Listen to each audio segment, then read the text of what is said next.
وہ ہمارے گھر والوں کے لیے سورج مکھی کے ایک پھول جیسی تھی۔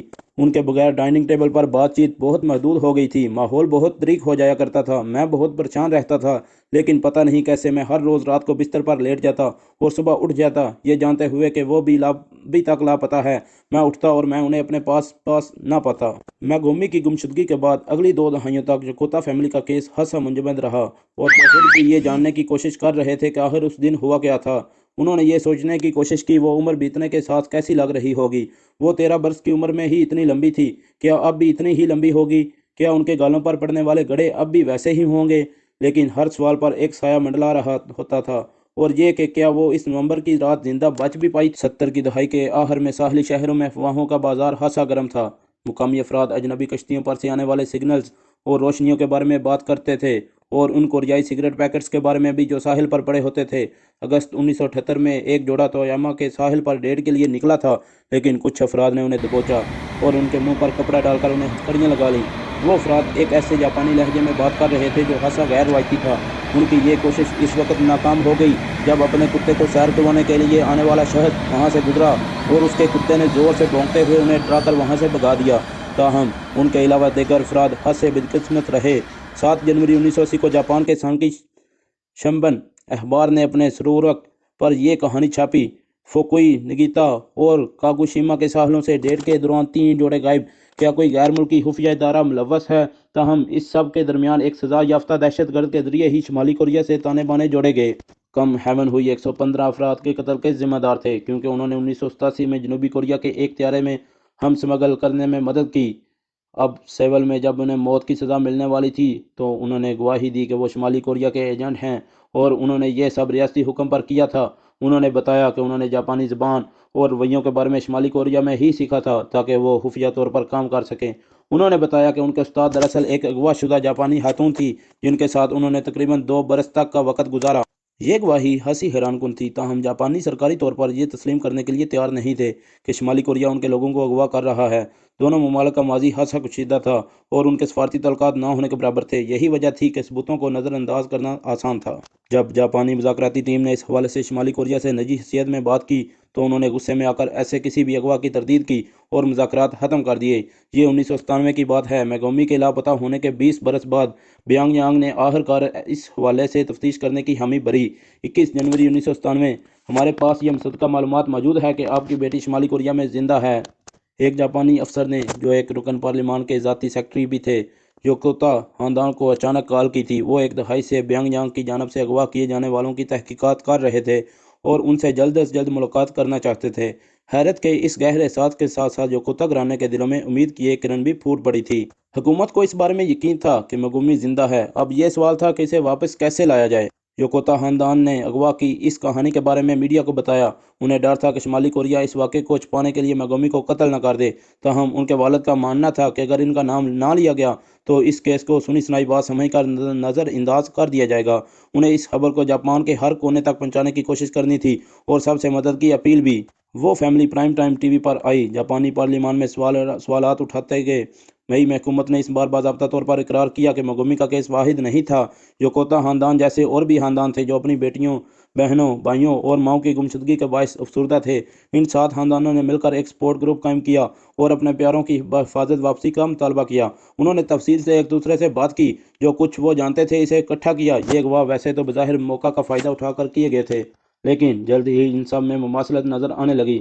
زیادہ تر لاپتہ افراد 20 سال کی عمر کے نوجوان تھے۔ جاپان میں تمام ہی ساحل اب جائے وقوع کا نقشہ پیش کر رہے تھے۔ اگست 1978 کو میگومی کے اغوا کے 9 ماہ بعد 24 سالہ آفس کلرک رومیکو اپنے 23 سالہ بوائے فرینڈ کے ساتھ غروب آفتاب کا منظر دیکھنے کے گیگوشیما پریفیکچر کے ایک ساحل پر گئیں۔ ایک روز پہلے ہی انہوں نے کھانے کی میز پر شرماتے ہوئے اپنے اس رشتے کے بارے میں اپنے گھر والوں کو بتایا تھا۔ جائے وقوع پر ان کی کار ملی، جس کی پیسنجر سیٹ پر رومیکو کا بٹوا اور دھوپ کی اینک پڑی تھی۔ ان کا کیمرہ بھی وہاں ملا جس میں اس دن جوڑے نے جو تصاویر بنائی موجود تھی۔ پولیس کو ذرا دور ساحل کے قریب ہی شوچی کا ایک سینڈل بھی ملا۔ ہر اغوا ایک نجی المیہ ہوتا، ایک پیارا جو بغیر کسی وجہ کے دنیا سے غائب ہو جائے، اور پیچھے رہ جانے والوں میں سے کچھ تو دکھ کی وجہ سے اپنا ذہنی توازن کھونے کے دہانے پر پہنچ جاتے ہیں۔ پریس اور عوام ہمیشہ ہمدرد ثابت نہیں ہوئے۔ خبروں میں اغوا کو اکثر مبینہ کہا گیا۔ متعدد جاپانی سیاستدانوں کا خیال تھا کہ یہ دعوے شمالی کوریا کو بدنام کرنے کے لیے جنوبی کوریا کی غلط خبریں ہیں، لیکن جب اہل خانہ نے درخواستیں دیں، ٹی وی اور ریڈیو پر آئے اور حکومت سے لابنگ کی تو سچائی سامنے آتی گئی۔ 5 سال بعد شمالی کوریا میں یہ سچائی خود کم جونگ آل تک پہنچ گئی۔ شمالی کوریا کے رہنما نے کہا کہ بحیثیت ایک میزبان مجھے افسوس ہے کہ میری وجہ سے جاپان کے وزیر اعظم کو اتنی صبح پیانگ یانگ آنا پڑا، لیکن ان کے ساتھیوں کے غصے کا وقت سے کوئی تعلق نہیں تھا۔ وزیر اعظم شمالی کوریا کے ساتھ جاپان کے تعلقات کو معمول پر لانے کے لیے وہاں پہنچے اور تبادلہ خیال کیا۔ انہیں امید تھی کہ اس اقدام سے متوقع رائے عامہ بہتر ہوگی، لیکن اس کے برعکس وہ سفارتکاری کی جال میں آ گئے۔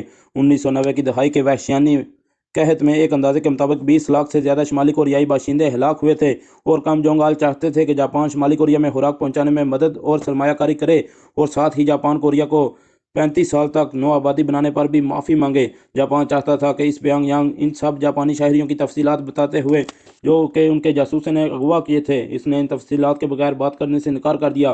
اس تاریخی میٹنگ سے آدھا گھنٹہ پہلے ان ناموں کی ایک فہرست سامنے آئی۔ شمالی کوریا نے 13 جاپانی شہریوں کو اغوا کرنے کا اعتراف کیا گیا، لیکن صرف 5 افراد کے زندہ ہونے کی تصدیق کی گئی۔ انہوں نے دوسرے 8 افراد کی موت کی وجوہات میں ڈوبنا، کوئلے کے خراب ہیٹر کے دھوئیں سے دم گھٹنا، ایک 27 سالہ عورت کو دل کا دورہ پڑنا اور 2 افراد کی موت کار کے حادثے کی وجہ سے بتائی، اور وہ بھی ایسے ملک میں جہاں نجی شہری شاد و نادر ہی اپنی ذاتی گاڑی رکھتے ہیں۔ پیانگ یانگ نے دعویٰ کیا کہ وہ ان کی باقیات فراہم نہیں کر سکتا کیونکہ سیلاب ان کی تقریباً تمام قبریں بہا کر لے گیا۔ کوزومی حیرت میں رہ گئیں۔ انہوں نے کم جونگ کو بتایا کہ جو معلومات فراہم کی گئی اس سے میں صحت پریشان ہوں، اور بطور ایک وزیر اعظم جو جاپانی عوام کے مفادات اور ایک سلامتی کا ذمہ دار ہوں، میں صحت احتجاج کرتا ہوں۔ میں یہ تصور بھی نہیں کر سکتا کہ خاندانوں کے باقی افراد اس خبر کے متعلق کیا سوچیں گے۔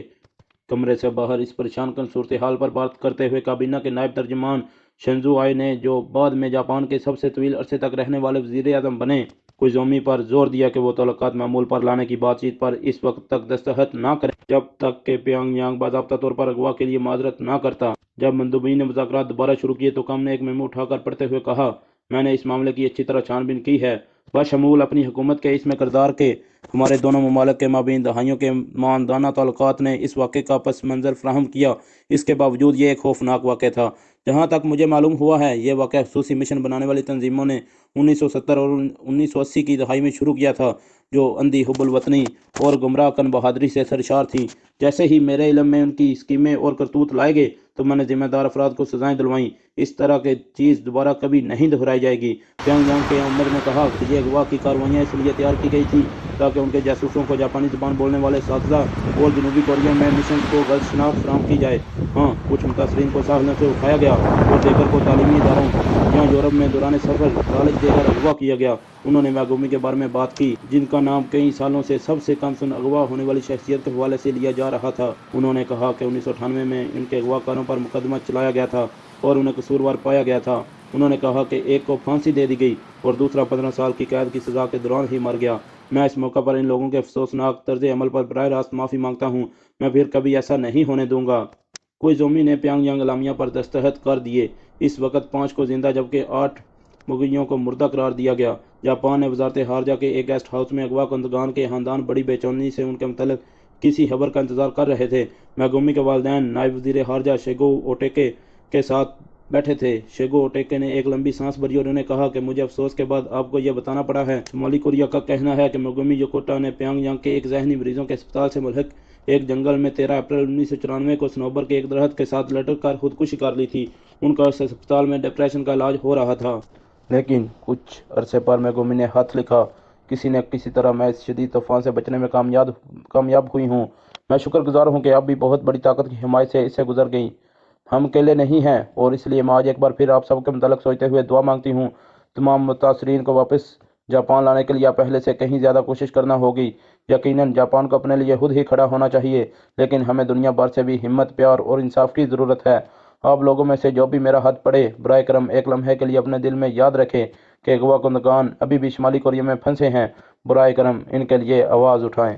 مزید ایسی دلچسپ ویڈیوز دیکھنے کے لیے ہمارا چینل سبسکرائب کریں۔ شکریہ۔ جب تک کہ پیانگ یانگ باضابطہ طور پر اغوا کے لیے معذرت نہ کرتا۔ جب مندوبین نے مذاکرات دوبارہ شروع کیے تو کم نے ایک میمو اٹھا کر پڑھتے ہوئے کہا، میں نے اس معاملے کی اچھی طرح چھان بین کی ہے، بشمول اپنی حکومت کے اس میں کردار کے ہمارے دونوں ممالک کے مابین دہائیوں کے ماندانہ تعلقات نے اس واقعے کا پس منظر فراہم کیا۔